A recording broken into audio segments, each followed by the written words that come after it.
Hi, my name is Jeff Jackson, and I reside somewhere in Middle Tennessee. Fantastic. Jeff, what are we looking at today? This is a 1976 Terra with a factory diesel Nissan SD33 six-cylinder. It's a 4-speed truck. It is sitting on full width axles out of a 75 150, which gives it a little wider stance. Doug Scott actually built this truck. It has a 4-speed, and at one time it used to have a body, but it was cut off, and now it's super handy out here. We've got 4 acres. We drive and use this truck regularly out here and get in and out of the trees and up and down and through the creek with ease. It's just a work truck. So how's that diesel perform off-road? Oh man, actually this was my off-road truck until all my friends either sold their trucks or quit driving their trucks. And that this Nissan, it's got such a low RPM curve, it does really well. It does not go fast, but it'll pull, and that's most important. And as a diesel, you can literally go sideways, upside down. Whatever you point it at, it goes, and it doesn't stop. It just chugs. It's the same motor that they put in the patrols and some of the Air Force tugs. So what do you got for differentials? They are, like I said, they're F-150. They're 1975 Travelall 150 half-ton axles, and this is the stock track lock in the front, and then the back is a Detroit locker. And this truck also has a Dana 300 out of a 1980 Scout with a Terra low kit. Cool. Let's hear it run. All right. It hasn't run all day, so we got to fire it off with glow plugs. All you old school diesel guys, you'll know what I'm talking about. Full cage too, all the way into the frame. Old Iron Off-Road did that for me, young Levi. So what I'm doing is there's a button down here at the bottom of the column that gets the glow plugs, and that basically heats the engine up to temperature so the diesel will fire off. It doesn't have a carburetor. Diesel fires under compression. It'll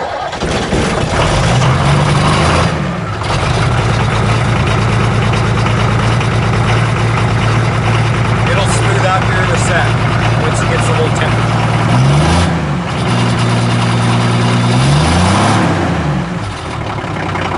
Sounds pretty good. It runs strong. I don't believe this motor's ever been opened up, ever. As you can see, this truck was well equipped once with a factory tilt wheel and air conditioning that still actually works. So when we took this truck off-road, we were the only ones driving in air-conditioned comfort. All the other wives were hot and miserable, and my wife was cool and happy. Cool. Let's see it run around. All right, here we go. Thanks for showing us that. Heck yeah, man.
Cool.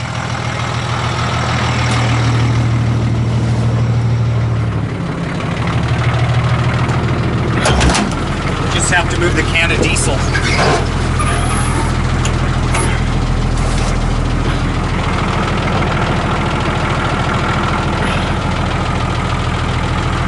We're on the fly. Here we go.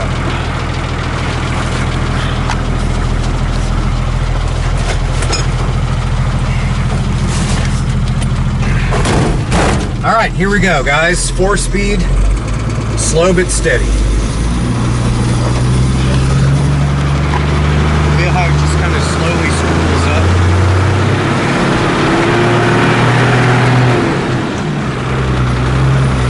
Everybody drives through their yards, right? Heck yeah.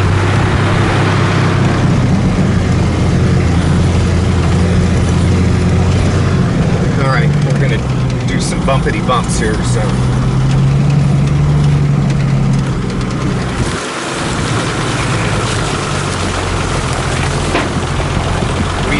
This was all a solid.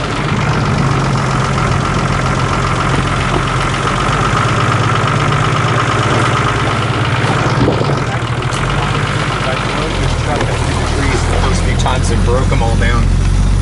And now it's a nice little road.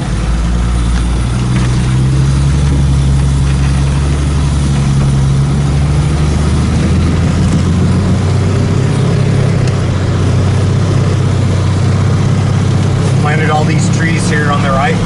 Nice little property line.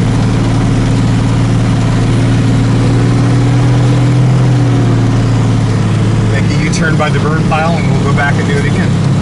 Only we'll go up a little bit more of a hill this time. That drops off pretty good, or we go down through there.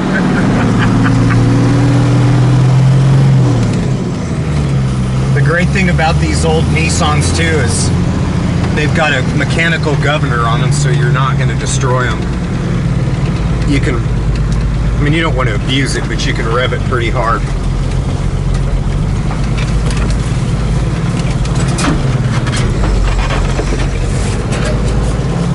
Let's go this way. What do you think?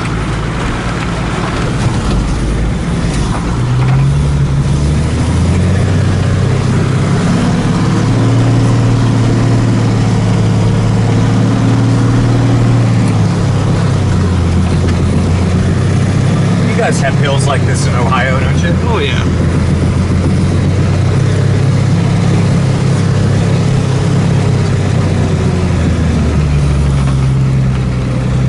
I had a lot of fun this last spring clearing all these branches and stuff out of here, because I literally would drag them to that burn pile.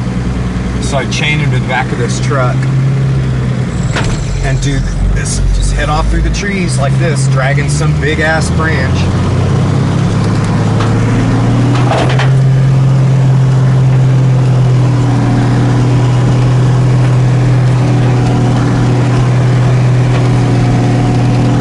Everybody should go four-wheeling in their backyard. Absolutely. This truck stays in low fork all the time.